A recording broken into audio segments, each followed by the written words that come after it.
Okay, so we're going to belabor Occam's razor again because you know it's one of my favorite topics, right? I keep bringing it up because let's face it, in science, one of the most important things for us to do is always remember that the simplest explanation should be assumed to be true.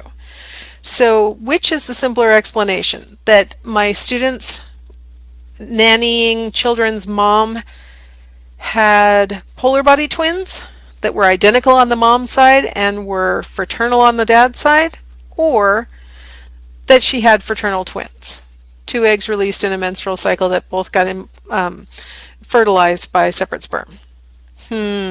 I'd say normal twin is the simpler explanation. In the absence of evidence to, irrefutably support the crazier interpretation, the more elaborate interpretation, the interpretation that has more steps involved, we should always favor the simpler explanation. So, connectivity does that. Connectivity tells us that the most frequent finding is the most trustworthy. So, when lots of different researchers using lots of different methods keep coming to the same conclusion in their data, it might be because that's the most likely explanation, that's probably the most accurate explanation. If one study produces a different outcome than all the others, we should not do what pseudoscientists want us to do and just declare a new reality and hop on the bandwagon of the new study.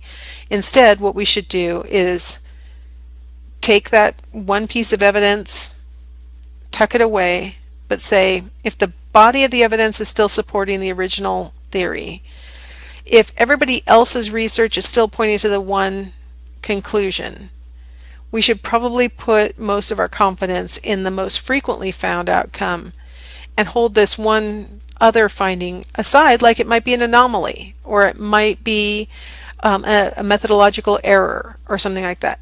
Now, it's possible that it might be the first in a series of different people who will start to find different things, undermining the original connectivity.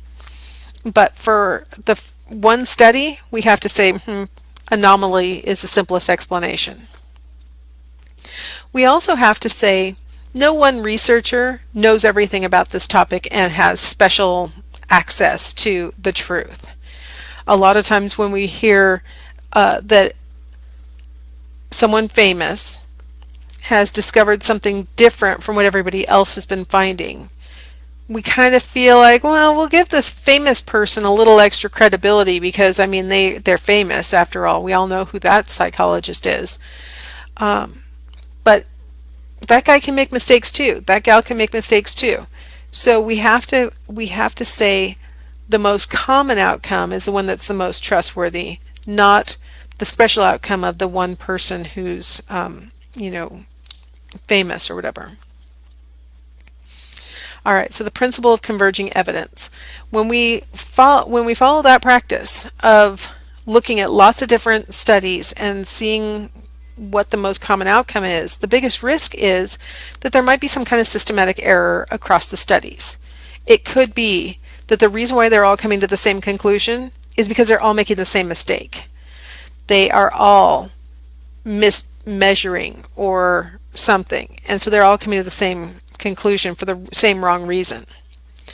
The best case scenario in this process of looking for converging evidence is that if there are flaws, which there probably is in every study, each study will be making a different error. They won't be making one systematic error that's giving us an incorrect interpretation, but instead everybody's making their own error. And so what you're actually ending up with is a really robust outcome if even in the face of all these different errors, we still keep coming to the same conclusion. If we use different techniques to collect data, that can help to compensate for flaws in data collection techniques. So if one researcher studies dreams using survey techniques and another researcher studies dreams using case study techniques and another researcher studies dreams using lab observations, waking somebody up and asking them to tell their story right now. Each of those techniques has flaws, has shortcomings, but the fact that they all have different shortcomings and the fact that they probably all have different flaws means that they're going to compensate for each other. And what we're going to look for is consistency across the different techniques. So ultimately what we're doing with converging evidence is looking to see whether the data is supporting the theory, and then also we're looking for evidence that would allow us to eliminate rival theories, alternative interpretations. Of course, it takes a long time to get enough studies together to allow us to really look for consistencies, to really look for enough evidence to support a particular theory and enough evidence to reject a rival theory. That's why I mentioned, in a previous segment that psychology is just a little baby science. It's only, 130 years old. It takes a long time to generate enough studies. And one of the things that's been kind of a hindrance for psychology is that we keep doing this. We're structuralists, we're functionalists, we're behaviorists, everybody was sort of swinging back and forth different techniques and different ideas. Now we've kind of settled into, okay, in general, we're scientists. There may be different strategies for each field, but we no longer are going to have this ironclad agreement that we're all doing it in a certain way, and that's allowing us to see patterns a lot more quickly than we did for the first 75 years that our field was a science. So we're in a really great time in psychology where we're making headway faster. More people are doing psychology for one thing, and then we're doing it in lots of different ways, and so that's definitely a benefit. So different research methods are really beneficial. The results fill in the gaps produced by each of the different methods. So different methods are good. A lot of times students come to the conclusion that experiments are the best because they allow for causal conclusions and we have control and stuff. Yeah, but experiments have flaws too. Experiments have problems also. So there's a place for correlational studies. There's a place for observational studies. There's a place for purely descriptive studies, so that we can fill in the gaps and figure out what the basic pattern is. So, we have laboratory experiments that are available to us.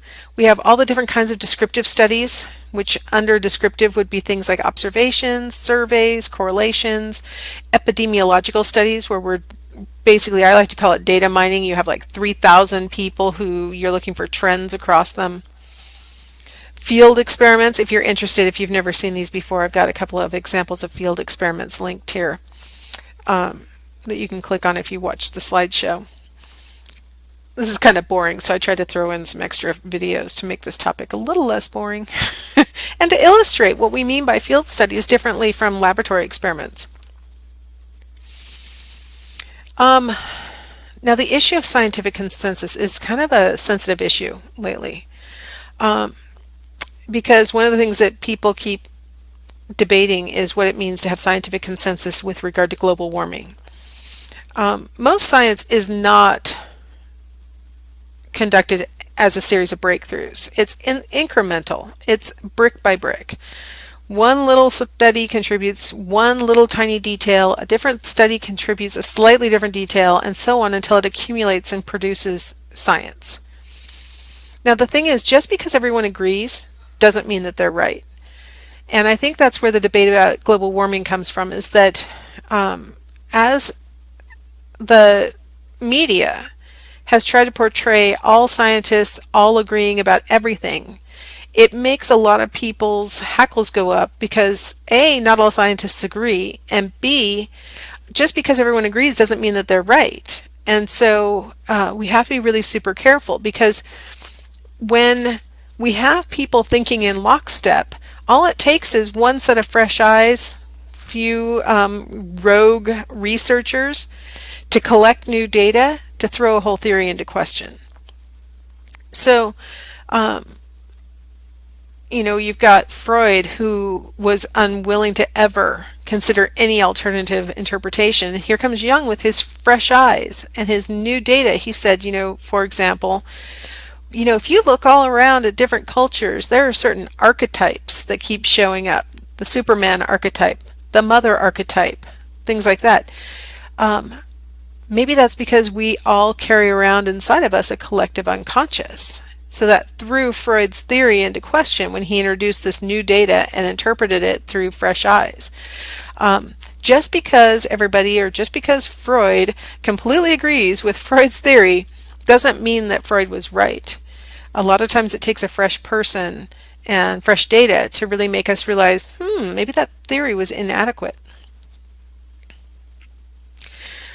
A lot of times the politics of publication can produce the appearance of consensus, because a lot of times it's difficult to publish results that don't support the known as far as the current theory exists. Like I mentioned earlier, Garcia could not get his study published for 7 years. He said he kept collecting the data again, tightening it up, reinterpreting it, resubmitting it. It took him 7 years of back and forth, probably 6 or 8 submissions to different journals before he finally got it published, because the politics were such that if you're doing research in classical conditioning, you're supposed to find that the conditioned stimulus was presented right before the unconditioned stimulus. He could not get it published.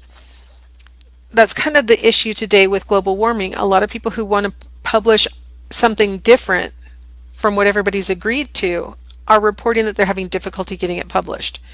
Back in the 1980s, when I was an undergraduate, researchers could not publish research that suggested that men and women were different in any way, shape, or form. It wasn't until the 90s that a few studies started being published, but the politics were such that if you wanted to study sex differences, you were out of luck. And slowly, a few journals started accepting manuscripts that involved assessments of sex differences, so that by the time I was in grad school in the mid-90s, you had to include sex as one of your independent variables to see if the men and the women perform differently on the task. So talk about your pendulum swing. The politics of publication can make it look like everybody's agreeing, when in fact it's just the published reports are all agreeing.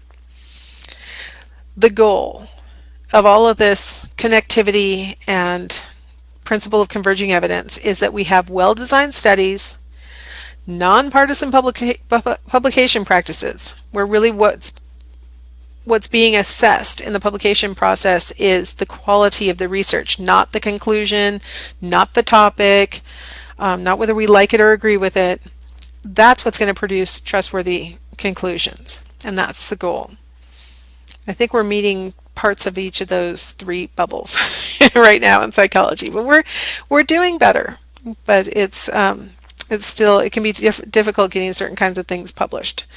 But if we're doing well-designed research, it definitely makes it easier to get it published. So that's a good thing. All right. Well, that is Chapter 8. I will see you guys in my explanation of weekly exercise 8.